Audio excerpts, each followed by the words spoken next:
Lectura del libro de Jeremías. Miren, viene un tiempo, dice el Señor, en que haré surgir un renuevo en el tronco de David. Será un rey justo y prudente, y hará que en la tierra se observen la ley y la justicia. En sus días será puesto a salvo Judá. Israel habitará confiadamente. Y a él lo llamarán con este nombre: El Señor es nuestra justicia. Por eso, miren que vienen tiempos, oráculo del Señor, en los que no se dirá: Bendito sea el Señor, que sacó a los israelitas de Egipto, sino que se dirá: Bendito sea el Señor, que sacó a los hijos de Israel del país del norte y de los demás países donde los había dispersado, y los trajo para que habitaran de nuevo su propia tierra. Lectura del Santo Evangelio según San Mateo.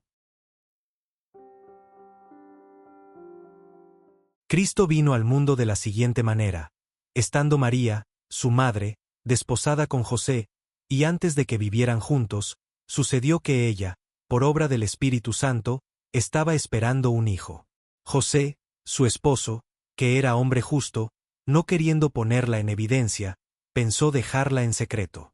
Mientras pensaba en estas cosas, un ángel del Señor le dijo en sueños: José, hijo de David, no dudes en recibir en tu casa a María, tu esposa, porque ella ha concebido por obra del Espíritu Santo.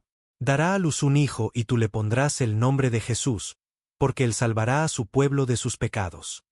Todo esto sucedió para que se cumpliera lo que había dicho el Señor por boca del profeta Isaías: He aquí que la Virgen concebirá y dará a luz un hijo, a quien pondrán el nombre de Emmanuel, que quiere decir Dios con nosotros.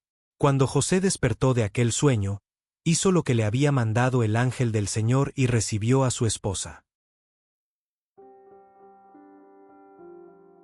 En este día de esperanza, la palabra del Señor nos habla a través del profeta Jeremías, quien, en medio de la desolación y el exilio inminente, levanta su mirada hacia un horizonte de restauración prometida por Dios. No es una promesa vaga, sino una visión concreta y transformadora del futuro que Dios mismo ha dispuesto. El profeta comienza con una exhortación a la atención vigilante: miren. Nos invita a fijar nuestra mirada, no en las ruinas presentes, sino en la obra futura de Dios. Y anuncia: viene un tiempo, dice el Señor, en que haré surgir un renuevo en el tronco de David. La imagen es poderosa. El tronco de David, la dinastía real, parecía seca, cortada, sin vida después del fracaso de los reyes y la amenaza del destierro. Pero de esa aparente esterilidad, Dios hará brotar un renuevo. No será un retoño débil, sino un vástago vigoroso que porta en sí la savia de la promesa davídica. Este renuevo es un rey. Pero no será un rey como los anteriores. Su cualidad fundamental no será el poder militar o la riqueza, sino la justicia y la prudencia. Será un rey justo y prudente. Su justicia no es una mera equidad administrativa, es la fidelidad misma a la alianza, la rectitud que emana de Dios. Su prudencia es la sabiduría práctica para gobernar según el corazón del Padre. Y su misión es activa: hará que en la tierra se observen la ley y la justicia. Él no solo proclamará la ley, la implantará, la hará realidad en la vida concreta de su pueblo. Bajo su reinado, la voluntad de Dios no será un ideal lejano, sino el fundamento del orden social. El fruto de este reinado será una seguridad profunda y una paz confiada. En sus días será puesto a salvo Judá, Israel habitará confiadamente. No será una paz impuesta por murallas y ejércitos, sino la tranquilidad que nace de saber que el Rey justo gobierna. La división entre Judá e Israel, símbolo de la fractura del pueblo de Dios, será sanada. Habitarán confiadamente, sin miedo, porque su protector es el Rey mesiánico. Y entonces, el profeta revela el nombre nuevo, el título que definirá la identidad de este Rey y de su reinado. A él lo llamarán con este nombre: El Señor es nuestra justicia. Yahweh Tzidkenu. Este no es un título honorífico, es una declaración teológica fundamental. En este Rey, la justicia salvadora del mismo Señor se hará presente, visible, encarnada.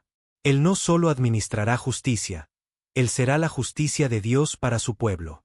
En su persona, Dios mismo vendrá a salvar y a hacer justicia. La justicia ya no será un concepto abstracto, sino una persona en la que refugiarse. Para sellar esta promesa, Jeremías anuncia un cambio radical en la memoria litúrgica del pueblo. El acontecimiento fundante, el éxodo de Egipto, que era el centro de su identidad, será superado por un acto salvífico mayor. No se dirá: bendito sea el Señor, que sacó a los israelitas de Egipto, sino que se dirá: bendito sea el Señor, que sacó a los hijos de Israel del país del norte y de los demás países donde los había dispersado. El nuevo éxodo será más universal, más definitivo. No será solo de una nación opresora, sino de toda tierra de dispersión y esclavitud, incluyendo la esclavitud del pecado y de la lejanía de Dios. Será una reunificación escatológica, un retorno a la propia tierra que es la comunión plena con Dios. En el silencio expectante de este tiempo, la palabra de Dios nos introduce en el misterio más íntimo y a la vez más universal de la historia, la encarnación del Hijo de Dios. Lo hace no desde el clamor de los prodigios, sino desde el secreto de un corazón justo, desde la perplejidad resuelta por la fe, desde el sueño obediente de un hombre llamado José. El evangelista comienza situándonos ante un hecho desconcertante y humano. Estando María, su madre, desposada con José, y antes de que vivieran juntos, sucedió que ella, por obra del Espíritu Santo, estaba esperando un hijo. La alianza matrimonial está sellada, pero la convivencia no ha comenzado. En este delicado umbral, irrumpe el misterio divino, la concepción virginal por obra del Espíritu Santo. Es un hecho que sobrepasa toda comprensión y todo orden natural. Y es ante este misterio donde se revela la figura de José. Se nos dice que José era hombre justo. Esta justicia no es solo la rectitud legal, es la santidad que busca en todo la voluntad de Dios, incluso cuando esa voluntad parece incomprensible y dolorosa. José se enfrenta a una aparente contradicción insoluble. La mujer que ama, y en quien confía, está encinta. La ley, en su rigor, podría exigir una denuncia pública. Pero la justicia de José es mayor que la letra de la ley. Está animada por la misericordia. No queriendo ponerla en evidencia, pensó dejarla en secreto. Su solución no es la ira, ni la venganza, ni siquiera la justicia retributiva. Es el silencio protector, la renuncia discreta, el dolor asumido en soledad. José prefiere cargar él mismo con la incomprensión y el oprobio antes que exponer a María a la ignominia. En su silencio, ya refleja el corazón del Padre. Es en este momento de angustia silenciosa y de noble perplejidad donde Dios interviene.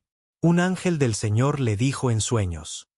Dios no deja en la oscuridad al corazón que busca ser justo. Le revela el misterio: José, hijo de David, no dudes en recibir en tu casa a María, tu esposa, porque ella ha concebido por obra del Espíritu Santo. El ángel le llama por su nombre y le recuerda su dignidad: hijo de David. José es el eslabón que une legalmente al Mesías con la dinastía prometida. Y se le desvela la verdad sobrenatural que explica lo humanamente inexplicable: la obra del Espíritu Santo. A José no solo se le pide que comprenda, sino que actúe. Se le confía una misión paterna decisiva: tú le pondrás el nombre de Jesús. Al imponer el nombre, José ejerce legalmente la paternidad sobre el niño, lo inserta en la línea davídica y le confiere su estatus social. Y ese nombre revela la misión del niño, porque él salvará a su pueblo de sus pecados. José es el primero en la tierra en conocer el nombre y la misión del Salvador. El evangelista ve en todo esto el cumplimiento de la profecía de Isaías: he aquí que la Virgen concebirá y dará a luz un hijo, a quien pondrán el nombre de Emmanuel, que quiere decir Dios con nosotros. En Jesús, el nombre dado por los hombres, Dios salva, y el nombre dado por Dios, Dios con nosotros, se funden en una misma persona. La salvación es precisamente esto: Dios con nosotros, compartiendo nuestra condición para redimirla desde dentro. Y entonces, se produce el acto de fe y obediencia que cambia la historia. Cuando José despertó de aquel sueño, hizo lo que le había mandado el ángel del Señor y recibió a su esposa. No hubo dudas, no hubo demora. La palabra de Dios, recibida en la intimidad del sueño, se tradujo inmediatamente en acción. José acogió el misterio.